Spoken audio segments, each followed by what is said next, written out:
Retail sector की बात करें तो एक बड़ा ऐलान सरकार की तरफ से किया गया है कि बजट में 7 दिन दुकानें खुली रखने के लिए वो राज्यों से बातचीत करेंगे। सर, आपको ये कदम कैसा लगता है? आई थिंक ये काफ़ी स्टेट ने ऑलरेडी पॉलिसी बना ली थी। आप अगर आंध्रा एज अ स्टेट देखेंगे, महाराष्ट्र एज अ स्टेट देखेंगे, 7 डेज ओपनिंग की पॉलिसी उन्होंने बनाई थी और जो भी लोग अप्लाई करते थे उनको वो लोग परमिशन देते थे ऑल ओवर इंडिया। बट ये जरूर छोटे दुकानदार जो कि खुद बैठते हैं उनको भी एक दिन छुट्टी चाहिए, तो शायद इसलिए वो 7 दिन नहीं खोलना चाहते थे। और बट मैं समझता हूँ इंडिया भर में 7 दिन दुकानें चालू रहती है और अगर किसी में भी, और ये स्टेट सब्जेक्ट है, गवर्नमेंट एक मॉडल लॉ बनाएंगी और सभी स्टेट को एंकरेज करेंगे कि सभी को 7 दिन खोलने दिया जाए। पर मैं समझता हूँ ये रिटेल पॉलिसी के थ्रू हर स्टेट ये अपना रहे थे, तो ये मैं इसको एक बहुत बड़ी नई चीज़ नहीं मानता हूँ। ठीक है, ओके, शुक्रिया सर आपका हमारे साथ जुड़ने के लिए। और एक और बड़ी खबर जो बजट के दिन आई है और आपके लिए काफी अहम है, ऑयल मार्केटिंग कंपनियों ने पेट्रोल के दामों में कटौती की है। 3 रुपए 2 पैसे तक पेट्रोल के दाम घटा दिए गए हैं, जबकि डीजल के दाम बढ़ाए गए हैं करीब 1.5 रुपए पर लीटर। 1 रुपए 47 पैसे प्रति लीटर का डीजल के दामों में इजाफा हुआ है। बढ़ी हुई कीमतें आज आधी रात से लागू हो जाएंगी। इससे पहले पेट्रोल के दाम में 17 फरवरी को बदलाव हुआ था। पेट्रोल पर रिफाइनरी ट्रांसपोर्ट प्राइस 18 रुपए 71 पैसे है, वही एक्साइज ड्यूटी 21 रुपए 48 पैसे लगती है, जबकि डीजल पर रिफाइनरी ट्रांसपोर्ट प्राइस 16 रुपए 71 पैसे, लेकिन एक्साइज ड्यूटी 17 रुपए 33 पैसे लगता है। डीजल महंगा, पेट्रोल सस्ता, ये बड़ी खबर है इस वक्त की।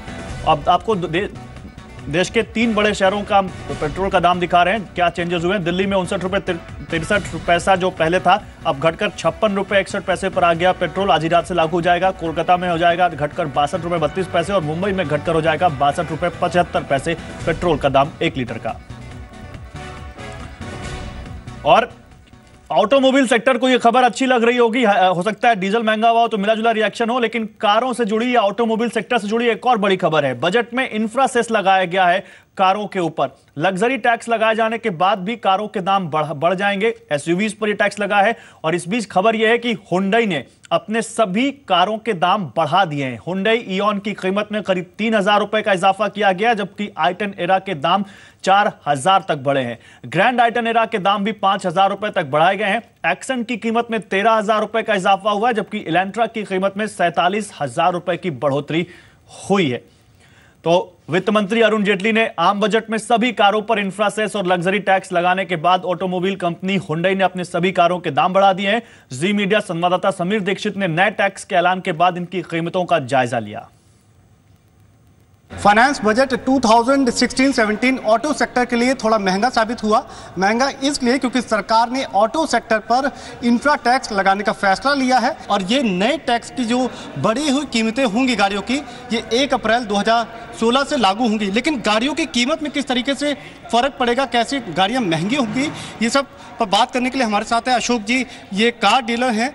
सर, जो नई कीमतें टैक्सेस के बाद लागू होंगी तो गाड़ियों की कीमत में कितना फर्क आ जाएगा, कितनी महंगी हो जाएंगी गाड़ियाँ? देखिए, मैं 2 चीज़ें पहले स्पेसिफाई कर दूं। एक तो ये जो टैक्स लगे हैं 1%, 2.5% और 4% एसयूवी के ऊपर, ये स्टेट टैक्स नहीं है, ये सेस है, तो इनका इम्पैक्ट ज़्यादा नहीं आएगा। लेकिन जो लग्जरी टैक्स है वो 1% है, वो 10 लाख से ऊपर वाली गाड़ियों पे उस पर स्ट्रेट फॉरवर्ड आएगा। और जहाँ तक इनकी इम्प्लीमेंटेशन की बात है, मुझे नहीं लगता कि 1 अप्रैल से है। मुझे नोटिफिकेशन चेक करनी पड़ेगी, ये आज रात से ही लागू हो जाएंगे, क्योंकि कल जो गाड़ियाँ हुंडई से या कहीं भी मैन्युफैक्चर से जो डिलीवर होंगी उन पर ये नए टैक्स लागू हो जाएंगे। तो इसका मतलब है कि ये गाड़ियों की कीमत इमीडिएटली इफेक्ट से ही बढ़ जाएंगी। कॉमर्स मिनिस्टर निर्मला सीतारमण से जी बिजनेस ने बात की है और उनका कहना है कि इस बजट से रोजगार, कृषि और रूरल इकोनॉमी को बढ़ावा मिलेगा। सीतारमण से खास बातचीत की जी बिजनेस संवाददाता आलोक प्रियदर्शी ने। हमारे साथ है commerce ministry Nirmala Sitharaman ma'am. जो इस वक्त सरकार ने बजट अनाउंसमेंट किया है, जैसे कि उम्मीद थी कि रूरल और एग्रीकल्चर सेक्टर पर काफ़ी फोकस रहेगा, इसके अलावा मैम मेक इन इंडिया और मैन्युफैक्चरिंग सेक्टर के लिए जो इनिशिएटिव लिया उसके बारे में क्या कहेंगे आप? एक्चुअली स्पीकिंग, इस बजट से employment creation, agriculture, rural economy, इसका बढ़ावा दिया है। रूरल इकोनॉमी में पैसा मिलने में, उधर से इनकम इंक्रीज करने में, उधर से डिमांड बढ़ने में पूरे देश का आर्थिक व्यवस्था अच्छा होगा। इसीलिए that is the emphasis. Emphasis make in India पर भी था, स्मॉल जो MSME थी वहाँ पर भी कई सारे इनिशिएटिव लिए गए हैं। और दलितों के बीच में एम्प्लॉयमेंट सीकिंग नहीं, एम्प्लॉयमेंट जनरेटिंग का जो वादा प्रधानमंत्री जी ने दिया, उसके लिए अभी एक फोकस ग्रुप भी बनाया गया, जिससे उनके एंटरप्राइज को बढ़ोतरी देने के लिए है। Make in India but with emphasis on small and medium, make in India with emphasis on Dalit SC ST section. उधर बजट पर L&T होल्डिंग फाइनेंस के चेयरमैन YM देवस्थली ने बजट को इंडस्ट्री के लिए अच्छा बताया है। साथ ही उनका कहना है कि बजट में सरकार ने ग्रामीण और इंफ्रा सेक्टर पर फोकस किया है। ये जो रूरल पे जो इस बजट में थ्रस्ट दिया हुआ है, जैसे कि इरिगेशन प्रोजेक्ट्स कंप्लीट करना, ग्राम सड़क योजना पे खर्चा करना, और बहुत सारे उन्होंने अनाउंसमेंट किए हैं, ये बहुत ही अच्छी बात है। और तीसरी बात ये है कि अगर हम जॉब क्रिएशन देखेंगे तो उसके लिए ये रूरल सेक्टर का कंजम्पशन बढ़ना चाहिए, डिमांड बढ़ना चाहिए, उसके साथ ही इंफ्रास्ट्रक्चर में भी इन्वेस्टमेंट होने की ज़रूरत है। तो इसके लिए इन्होंने जो रोड्स पे एलोकेशन बढ़ाया है, कुल मिला के 55,000 करोड़ है, और जो NHAI के बॉन्ड इशुएंस से और 15-20 हज़ार करोड़ मिल जाएंगे। तो सब अगर मिलेंगे, अगर ग्राम सड़क योजना भी आप ऐड करेंगे इसमें, तो 97,000 करोड़ रोड के ऊपर एलोकेशन हुआ है। ये बहुत अच्छी बात है। और अगर आप रेलवे बजट देखेंगे और ये बजट देखेंगे, ये दोनों बजट का प्लान अगर हम मिलाएंगे तो 2 लाख करोड़ से ऊपर रेल और रोड के प्लान का एलोकेशन किया हुआ है। ये 3 चीज़ें बहुत ही अच्छी है। जैसा कि मिस्टर देवस्थली कह रहे थे, बजट में इंफ्रास्ट्रक्चर और रोड सेक्टर को कई सौगातें मिली हैं। साथ ही रूरल इंफ्रास्ट्रक्चर को बढ़ावा देने के लिए कई कदम उठाए गए हैं। इसी मुद्दे पर हमारे संवाददाता समीर दीक्षित ने खास बातचीत की ट्रांसपोर्ट मंत्री नितिन गडकरी से। हमारे साथ बात करने के लिए है Nitin Gadkari, road transport minister. Sir, आपको जरूर खुशी होगी क्योंकि इस बजट में आपके लिए बहुत कुछ है, इंफ्रास्ट्रक्चर पर काफी जोर रहा। निश्चित रूप से हमारा बजट तो बढ़ा है, और उसके साथ साथ स्वाभाविक रूप से हमारे पोर्ट सेक्टर के लिए भी प्रधानमंत्री ने तारीफ की, रोड सेक्टर की भी तारीफ की।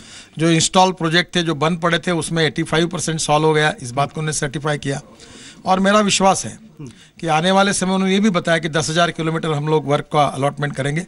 आने वाले समय में हम लोग टारगेट बढ़ाकर 30,000 किलोमीटर तक करेंगे, और हम कोशिश करेंगे कि इंफ्रास्ट्रक्चर को कैसे बढ़ावा मिले, जिसके कारण देश में नए रोजगार का निर्माण हो, और ग्रामीण और कृषि क्षेत्र में नए रोजगार का निर्माण करना, स्किल डेवलपमेंट के द्वारा रोजगारों को प्रशिक्षित करना, और इन प्रोजेक्ट के द्वारा बेरोजगारों को रोजगार देना, ये जो हमारा प्रधानमंत्री जी का सपना है, वो निश्चित रूप से इस बजट से पूरा होगा। सर, ऑटो सेक्टर में जिस तरीके से 1% का जो लेवी है या 2% आगे जो चार्जेस लगाए गए हैं, क्या लगता है कि ये ऑटो सेक्टर को कहीं ना कहीं वो पुश ना मिल पाए? बढ़ ही रहा है। अभी 4.5 लाख करोड़ का टर्नओवर है, और मैं एज ए ट्रांसपोर्ट मिनिस्टर 5 साल के अंदर हमारे देश को वर्ल्ड का नंबर 1 का ऑटोमोबाइल हब बनाने का सपना देख रहा हूँ, और यहाँ से एक्सपोर्ट बढ़ेगा ऑटोमोबाइल का। और हम ऐसी नीतियाँ बनाएंगे, जैसे स्क्रैपिंग पॉलिसी वगैरह हम ला रहे हैं, जिससे हमारे देश में ऑटोमोबाइल सेक्टर सबसे इकोनॉमिकली वायबल होगा, और इससे हमारा एक्सपोर्ट बढ़ेगा। पर उसके साथ साथ हमारे देश में प्रदूषण की समस्या को देखते हुए हम लोगों को जो ग्रीन फ्यूल है, इलेक्ट्रिक है, ऐसे कार को हम लोगों को निश्चित रूप से कुछ कंसेशन देने पड़ेंगे, और जो पोल्यूशन करने वाले उनको थोड़ा सा चार्ज करना पड़ेगा। इसीलिए जो हुआ है उसमें कोई बहुत ज़्यादा फर्क नहीं पड़ेगा। आगे बढ़ते हैं। वित्त मंत्री ने कमजोर वर्ग के लिए, लोगों के लिए बीमा से लेकर LPG कनेक्शन तक देने का ऐलान इस बजट में किया है। देखिए। वित्त मंत्री अरुण जेटली ने बजट पेश करते हुए हेल्थ सेक्टर के लिए कई बड़े ऐलान किए। खासकर आर्थिक रूप से कमजोर वर्ग के लोगों के लिए वित्त मंत्री भाईजान बनकर आए। वित्त मंत्री ने कमजोर वर्ग के लोगों के लिए बीमा से लेकर LPG कनेक्शन तक देने का ऐलान किया। गरीब और आर्थिक रूप से कमजोर परिवारों के गंभीर बीमारियों से ग्रस्त लोगों के इलाज के लिए सरकार एक नई स्वास्थ्य सुरक्षा योजना शुरू करेगी, जिसके तहत हर परिवार को 1 लाख रुपए तक का स्वास्थ्य बीमा कवर मिलेगा। जबकि इस योजना में सीनियर सिटीजन्स को 30,000 रुपए तक स्वास्थ्य सेवाओं में छूट मिलेगी। देश में गुर्दे की बीमारियों के शिकार लोगों की बढ़ती संख्या को देखते हुए सरकार ने राष्ट्रीय डायलिसिस सेवा कार्यक्रम की शुरुआत करने का प्रस्ताव रखा है, जिसके तहत सभी जिला अस्पतालों में डायलिसिस सेवाएं मुहैया कराई जाएंगी। बजट में डायलिसिस में काम आने वाले उपकरणों को भी वित्त मंत्री ने सस्ता करने का ऐलान किया। वित्त मंत्री ने प्रधानमंत्री जन औषधि योजना के तहत 2016-17 में 3000 स्टोर खोलने का ऐलान किया। We have decided to embark upon a massive mission to provide an LPG connection in the name of women members of poor households. I have set aside a sum of rupees 2,000 crore in this year's budget to meet the initial cost of providing these LPG connections. वित्त मंत्री ने गरीब परिवारों की महिला सदस्य के नाम से LPG कनेक्शन देने का मिशन शुरू करने का भी ऐलान किया। LPG कनेक्शन मुहैया कराने की लागत पूरी करने के लिए 2000 करोड़ रुपए की व्यवस्था की गई है।